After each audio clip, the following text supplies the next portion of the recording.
New at 6, a Valley man is facing charges in connection with 2 alleged hate crimes. One happened at UNLV, the other involved a beating not far from the campus. 13 Action News reporter Tom George joins us live near UNLV. And Tom, you spoke to that second victim who's shocked to hear that the suspect was let out of jail just days before his attack.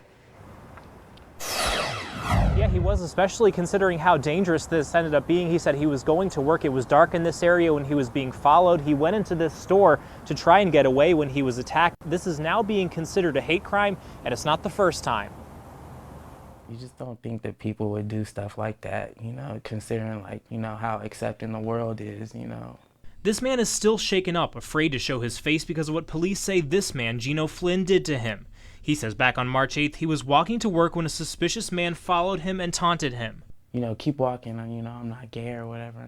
But he says the man wouldn't leave him alone and then got violent. He pulls a rock out of his pocket and he starts hitting me with it, and then that's when we begin fighting in the Walgreens. The victim was hit dozens of times, leaving a bloody eye.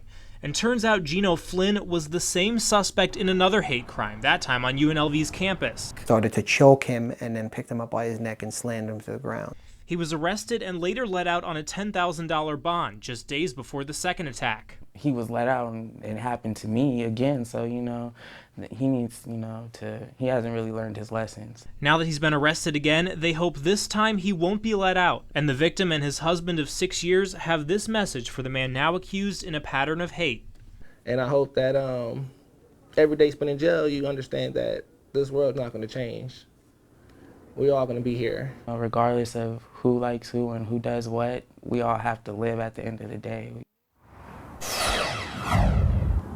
Now at latest check, the suspect is still behind bars. He's facing charges stemming from both of those attacks. He's facing a preliminary hearing on Monday. Reporting live near Flamingo in Maryland, Tom George, 13 Action News.